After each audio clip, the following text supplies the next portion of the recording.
Air India ప్రభుత్వం చేతుల్లో నుంచి టాటాల చేతుల్లోకి మారిన తర్వాత మంచి రోజులు వచ్చాయనుకున్నారు. కానీ ఇప్పుడు మాత్రం గడ్డు కాలం నడుస్తుంది. ఎయిర్ ఇండియా ఫ్లైట్లు ఎక్కడికక్కడ మొరాయించేటువంటి పరిస్థితి. అహ్మదాబాద్లో జరిగినటువంటి ప్రమాదం తర్వాత ఎయిర్ ఇండియా ఫ్లైట్లు ఎక్కాలంటే భయపడేటువంటి స్థితి ఇప్పుడు దాపురించింది. దానికి తగ్గట్టుగానే 2-3 రోజులుగా జరుగుతున్నటువంటి ఇన్సిడెంట్స్, హాంకాంగ్ ఫ్లైట్ విషయంలో జరిగినటువంటి స్వల్ప ప్రమాదం, అలానే 2 ఫ్లైట్లు గాల్లోకి ఎగిరిన తర్వాత మళ్ళీ వెనక్కి రావాల్సినటువంటి పరిస్థితి ఏర్పడడం, అటు ఇజ్రాయెల్తో యుద్ధం నేపథ్యంలో అమెరికా వెళ్లాల్సినటువంటి విమానం తిరిగి ముంబైలోనే ల్యాండ్ అవ్వడం, ఇవన్నీ వరుసగా చూస్తున్నాం. ఇప్పుడు తాజాగా శాన్ ఫ్రాన్సిస్కో నుంచి వస్తున్నటువంటి ఎయిర్ ఇండియా 180 ఫ్లైట్ టెక్నికల్ ఇష్యూస్తో కలకత్తాలో ల్యాండ్ అయింది.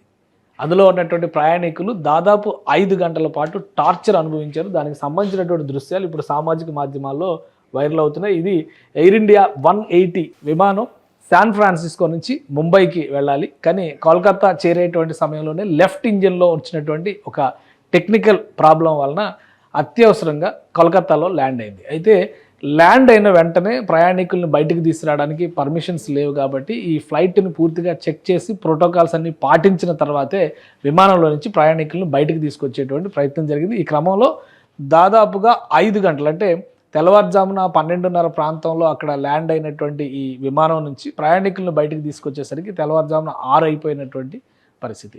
ఇదే కాదు, 2 రోజులుగా వస్తున్నటువంటి సోషల్ మీడియా పోస్టులు కూడా ఎయిర్ ఇండియాను బాగా ఇరుక్కును పెడుతున్నటువంటి వాతావరణం కనిపిస్తుంది. ఇది దుబాయ్ నుంచి జైపూర్కి వచ్చినటువంటి విమానంలో ఏర్పడినటువంటి ప్రాబ్లమ్స్ ఇది. ఈ విమానంలో కూడా సేమ్ 5 గంటల పాటు, అంటే దుబాయ్ నుంచి 3:30 గంటల్లో జైపూర్కి వచ్చేటువంటి విమానం ఇది. కానీ అందులో ఏసీలు పనిచేయడం లేదు. దీనిపైన కంప్లైంట్ చేసినా కానీ ఫ్లైట్ స్టాఫ్ ఎవరో కూడా సపోర్ట్ చేయలేదు.